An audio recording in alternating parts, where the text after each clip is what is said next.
vendredi 22 novembre 2019, il est 18h à Saokom et à Nguédiane, c'est dans le département de Mbour. Le journal. Seydina Fall Bougazeli attend toujours la notification de la décision du juge d'instruction. Le procureur de la République a remis son réquisitoire au doyen des juges qui a décidé du mandat de dépôt contre le député démissionnaire.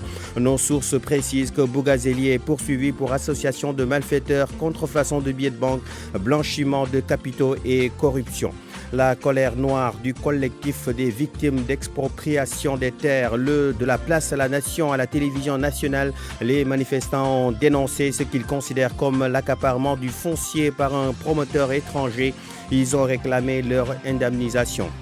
Sénégal, Russie, les Lions entament la Coupe du monde de beach soccer à 19h45. Ngalasila et ses poulains prêts à décrocher leur première victoire dans la compétition. À la page des sports, ce sera avec Malal Junior Diagne. L'actualité des TIC Jomaron. Le débrief avec Cheikh Sarr, secrétaire général du parti Nyak Diarignou, plénipotentiaire de la majorité à la commission politique du dialogue national.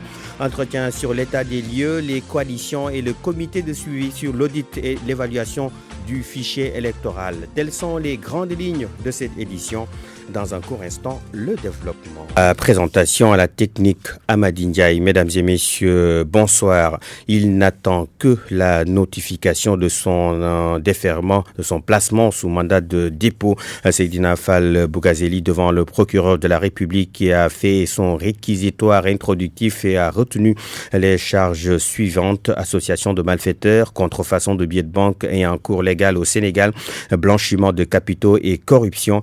C'est sur cette base que le doyen des juges a décidé, selon nos sources, de placer le député démissionnaire sous mandat de dépôt. Nous y reviendrons.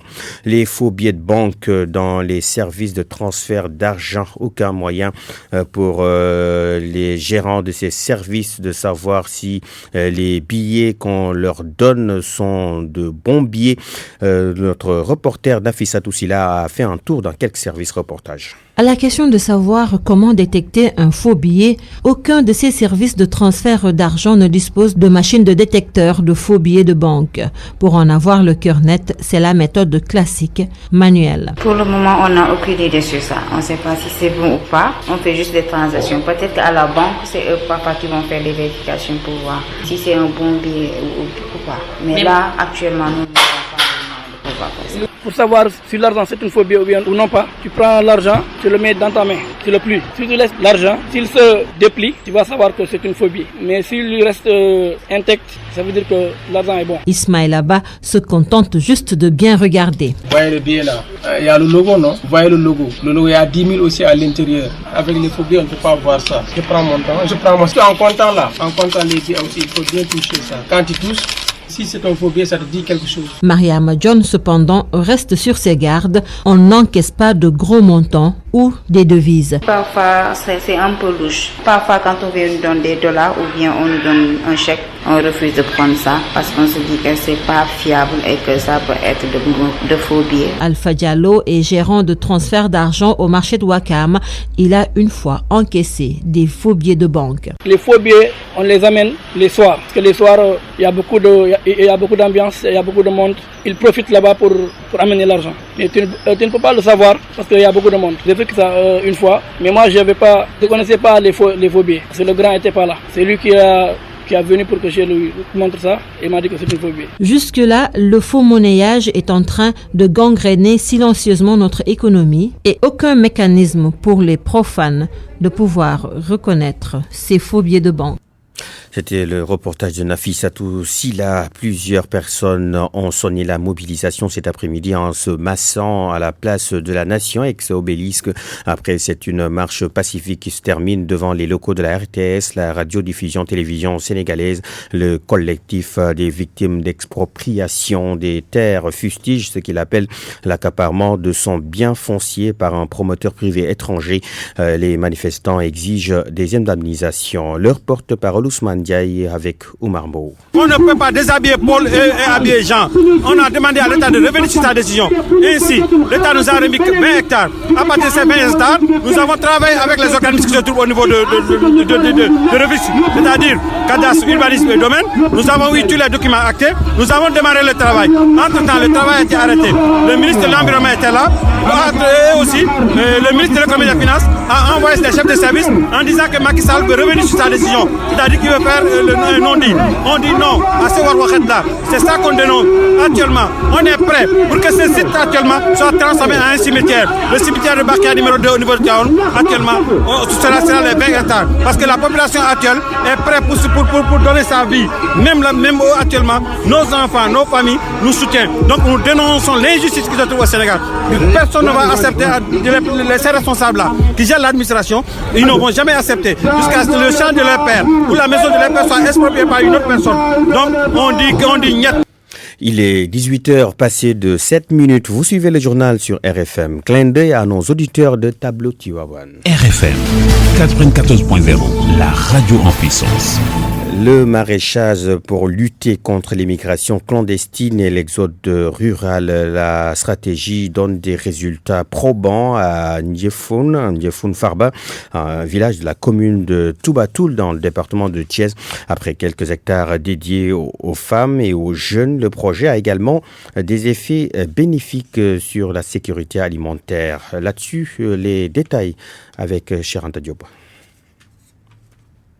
Nous sommes à Ndiéfoun Farba, un village de la commune de Toubatoul. Les femmes et les jeunes ont pris des mesures fortes pour lutter contre l'exode rural. Le maraîchage est pratiqué ici sur presque 1 hectare. Julie Cissé, la coordonnatrice de Gypsioir. Les femmes qui se levaient à 5 h du matin, aidées par leurs maris, leurs frères, allaient dans les périmètres horticoles de la zone de Dias pour faire 7 h, 8 h de travail et revenir nuitamment avoir de quoi renforcer leur pouvoir économique. C'est elles qui ont dit que c'est des choses dans le passé. Elles se lèvent, elles sont dans leur village, elles s'activent dans leur périmètre. Nous avons eu une campagne intéressante durant l'hivernage où le gombo articulé à l'aubergine douce ou amère a fini de renforcer l'équilibre nutritionnel. Vous avez entendu les jeunes, ils sont en train de faire un plaidoyer pour un retour au village parce que les femmes ont pu bénéficier de 4 hectares. Nous avons commencé à exploiter les 2 hectares. Les 2 autres hectares vont être aménagés pour la population jeune. Parce que si nous voulons que nos jeunes restent au niveau des terroirs, il faut qu'il y ait de l'espoir. Abdou Ndiaye, un des facilitateurs, estime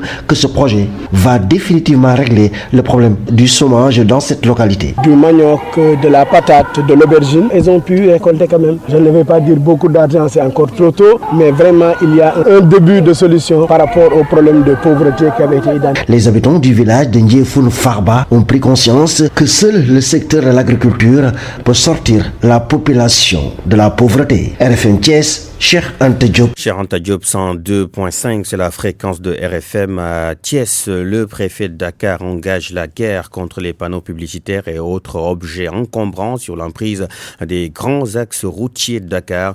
Les régisseurs applaudissent parce qu'ils espèrent que le secteur va subir une réorganisation. Là-dessus, Abdoulaye Thiam, président de l'association des régies publicitaires du Sénégal, au micro d'Amadou Sabarba. L'état actuel d'encombrement de nos grandes artères est devenu un problème. Nous accueillons avec bonne intelligence parce que nous travaillons avec le préfet en ce sens. On a parlé de panneaux publicitaires, d'objets encombrants. Peut-être que les panneaux publicitaires sont beaucoup plus en vue, mais il s'agit de tous les supports qui se trouvent sur les grands axes routiers qu'on a déterminés. Tout ce flou est arrivé avec l'acte 3. Donc avant l'acte 3, au niveau de l'acte 2, c'était les villes qui donnaient les autorisations. Et au niveau de la ville de Dakar précisément, un travail méticuleux a été fait pour identifier l'ensemble des sites où il était possible d'implanter des supports publicitaires, que ce soit un panneau, que ce soit un kiosque, que ce soit en fait tout support outdoor. Malheureusement, avec l'acte 3, donc l'autorité a changé de camp, ça a quitté les villes pour aller vers les mairies. Et comme je vous ai dit, au niveau de la ville de Dakar, donc ce qu'on avait retenu, c'était au maximum 1200, je pense, points identifiés à Dakar à l'époque. Donc avec l'acte 3, avec 18 communes d'arrondissement, s'il s'agit maintenant pour chaque commune de donner des autorisations, vous voyez ce que ça fait. Ça, c'est un premier problème. Et l'autre problème, c'est un problème purement juridique. Qui doit être et qui ne doit pas l'être, qui doit être agence de communication qui ne doit pas l'être, qui doit être agence conseil et qui ne doit pas l'être. Ça ça relève en fait de l'organisation même juridique du métier de publicitaire. Parlons maintenant politique avec le dialogue. Les discussions butent sur la question relative aux coalitions, la position du pôle de l'opposition sur le sujet et qu'il faut garantir la liberté de regroupement et de mouvement des partis politiques. Là-dessus, écoutons Déthié Fall du parti Rewmi et représentant de l'opposition au dialogue politique avec Georges Déthié Diop. Nous sommes en train de traiter cette question très sérieuse dans le cadre de la rationalisation des partis politiques. Pour nous, au niveau de l'opposition, il faut évidemment favoriser les coalitions, ce qui permettra d'avoir des élections mieux organisées, mais on tient également à la liberté de mouvement. Et par conséquent, il ne s'agit pas de légiférer sur les coalitions, mais laisser la possibilité aux partis politiques de choisir leur coalition, d'y adhérer et laisser à ces coalitions le soin de travailler sur un règlement intérieur, sur donc un procédé par lequel ils vont aller ensemble, ces partis politiques. Donc on est en train de travailler sur cette question au niveau du dialogue politique.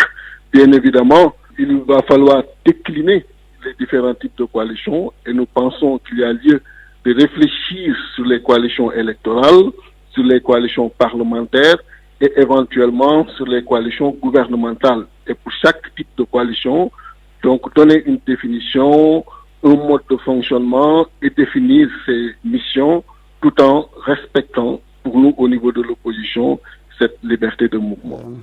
Sur cette question des coalitions et sur d'autres points du dialogue politique, notamment le comité technique de suivi, nous serons en fin d'édition avec Cheikh Sarr du pôle de la majorité.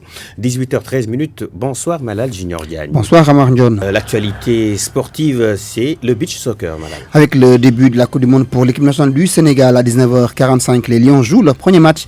Ce sera face à l'équipe de la Russie, une équipe russe redoutable au regard de son palmarès, nous dit Sodetiam, envoyé spécial au Paraguay. Pour son entrée en matière, le Sénégal va affronter la Russie, une grande nation de beach soccer. Tout comme le Sénégal, les Russes ont eu leur première participation en Coupe du Monde en 2007.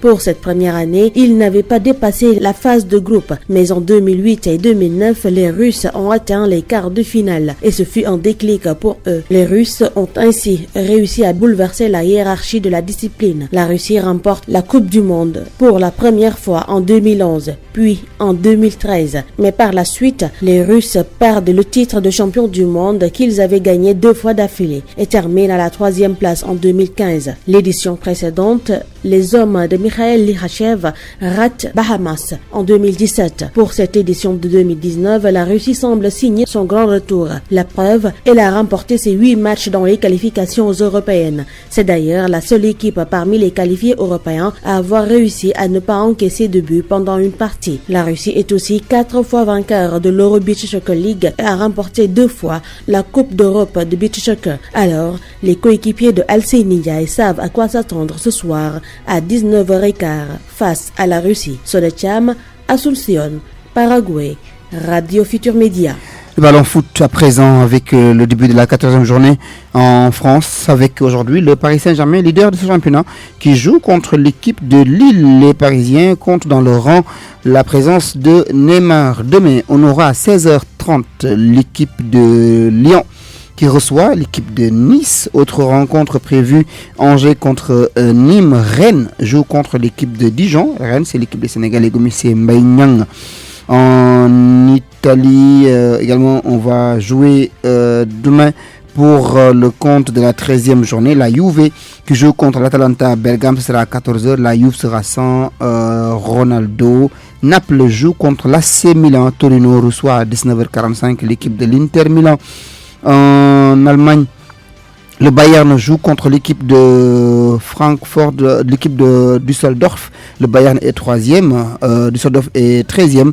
Francfort joue contre Wolfsburg. À noter également que Werder Bremen joue contre Schalke 04. En Espagne, Barça fera face à 12h demain à Leganés. À 15h, Betis Séville contre Valence. Atlético Madrid fera face à Grenade à 17h30 et à 20h le Real de Madrid. reçoit l'équipe de la Real Sociedad en Angleterre pour finir à Mar. Oui. Tottenham joue contre l'équipe de West Ham, ce sera à 12h30. Tottenham est à l'extérieur. Tottenham aura sur son banc son nouvel entraîneur, José Mourinho, qui est venu, dit-il, pour réaliser des exploits avec les Spurs. Liverpool de Sadio Mané, leader avec les Salah et autres, va se déplacer à Crystal Palace pour défier l'équipe de Cheikhou Kouyaté. Everton fera face à Norwich. Watford joue contre l'équipe de Burnley. À noter également le choc de cette journée demain à 17h. Les Sky Blue de City jouent contre les Blues de Chelsea. Amar. Une affaire de blues. Affaire de blues, yes. Merci beaucoup Malal Junior Diagne pour cette page des sports. Nous cliquons sur @ et c'est pour retrouver Joe Maron. Bienvenue à toutes et à tous. Dans ce numéro @, le sort des cybercafés, que sont-ils devenus? Dans la banlieue dakaroise, à Pikine notamment, ils sont durement malmenés par les smartphones, autrement dit les téléphones intelligents. Conséquence, dans ces espaces numériques, les usagers se font désirer. Comment les gérants de ces cyber s'adaptent-ils face à la situation? Réponse dans ce reportage de Ndongoka. En ce début d'après-midi, Adama Diagne, assis à l'entrée de son cybercafé niché à Buntu Pikine, attend toujours le balai des clients.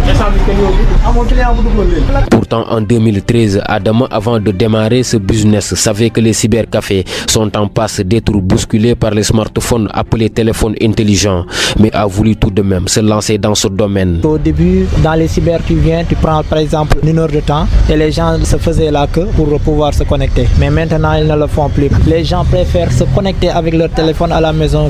Maintenant, tu ne peux pas avoir plus de 5 clients, oui. Souvent, ils viennent acheter 30 minutes et ils ne le finissent même pas. Pour assurer la survie de son espace numérique, Adama Diagne ne se limite pas seulement à la vente de connexion Internet.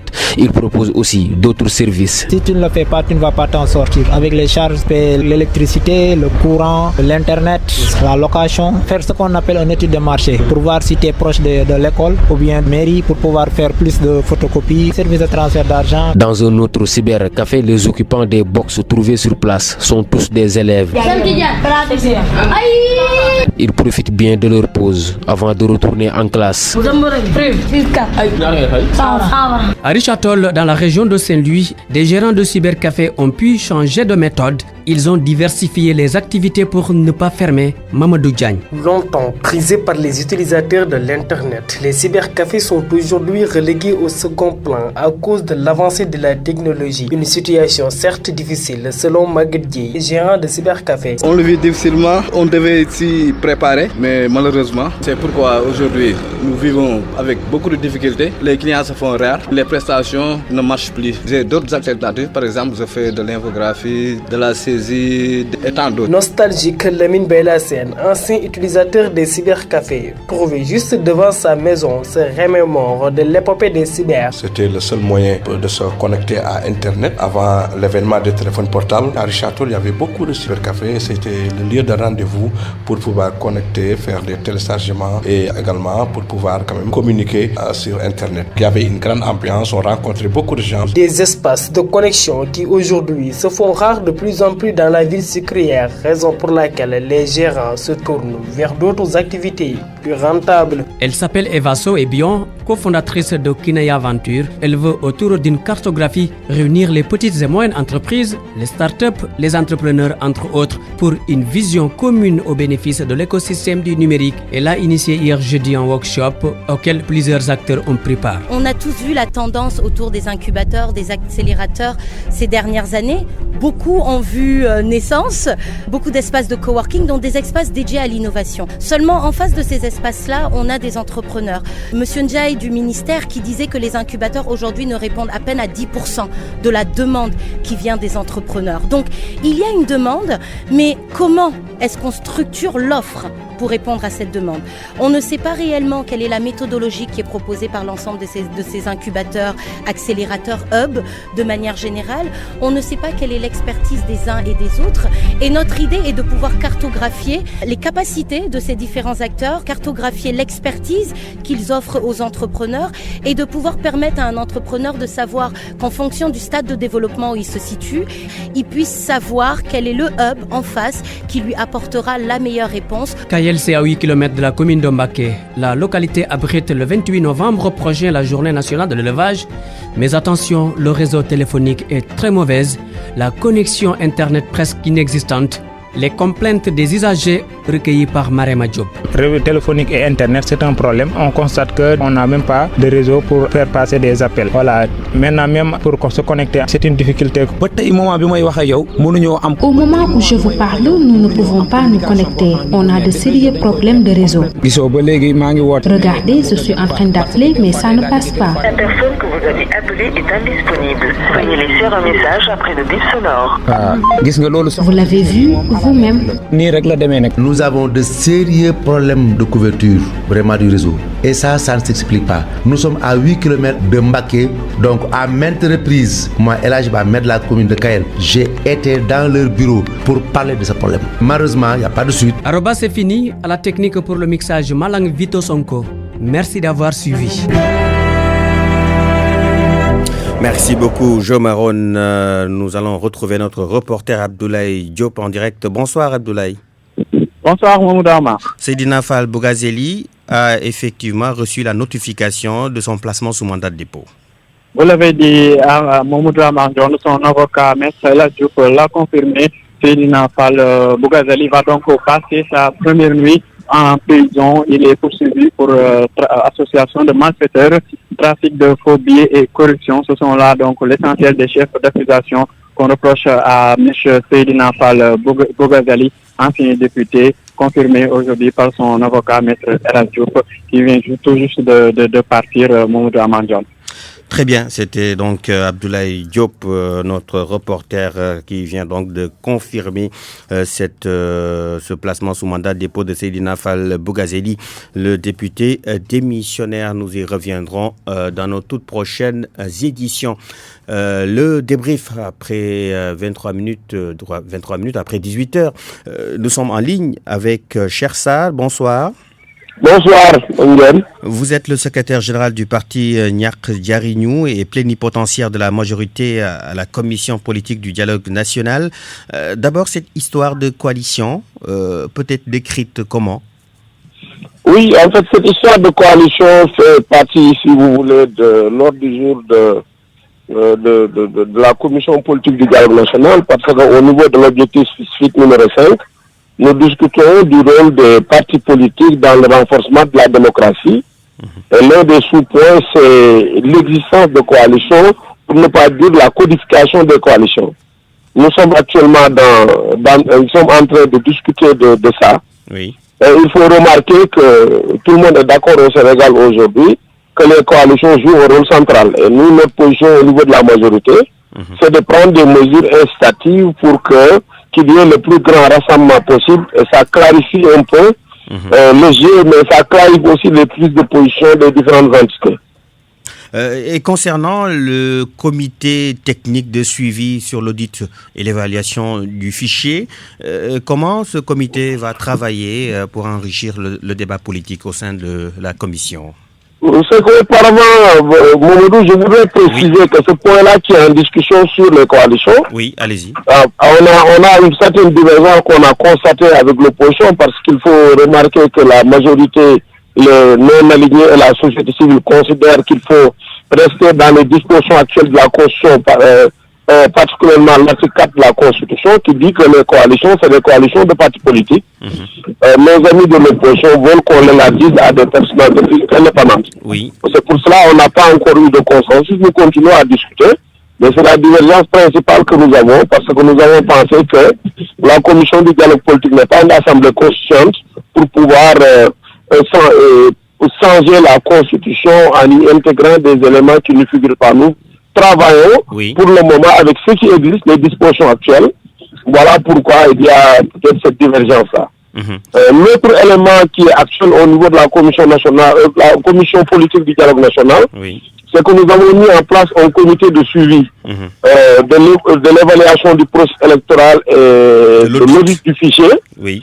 Et la première réunion est convoquée pour le jeudi prochain. Nous discuterons pour mettre à la disposition du président Famara Ibrahima Sagna, président du comité de pilotage du dialogue national, les informations, les éléments nécessaires pour que l'appel à manifestation d'intérêt soit lancé le plus rapidement possible et que l'audit puisse être fait et que l'évaluation du processus électoral, comme retenu par la commission, puisse être fait dans les règles de l'art en ayant auparavant toutes les informations nécessaires. L'évaluation du fichier, ça a été toujours réclamé par l'opposition, l'audit du fichier notamment. Est-ce que vous sentez un rapport de confiance entre la majorité, l'opposition et la société civile, si je puis m'exprimer ainsi? Depuis le début des travaux de la commission politique du dialogue national, nous avons instauré une bonne ambiance de travail et nous pensons que la confiance est revenue. Parce que quand même, pour ces deux aspects, donc pour l'audit du fichier électoral et l'évaluation du processus, ça a été une exigence de l'opposition que nous avons acceptée tout de suite, nos majorités, parce que nous n'avons rien à cacher et nous pensons que la démocratie est une dynamique il faut à tout moment poser les actes nécessaires à son renforcement. Même s'il faut le rappeler, le fichier électoral a été audité il y a de cela un peu plus d'1 an, mais étant donné que c'est une exigence, on a pensé qu'il faudrait continuer à se faire confiance en tant qu'acteur politique. Voilà pourquoi nous avons accepté. Et lorsque le fichier sera audité et lorsque le processus sera évalué, nous pourrons aller aux élections d'une manière sereine et que les résultats ne seront contestés par aucune partie. Merci beaucoup, cher Sarr. Merci beaucoup. Je rappelle que vous êtes le secrétaire général du parti Nyark Diarignou, plénipotentiaire de la majorité à la commission politique du dialogue national.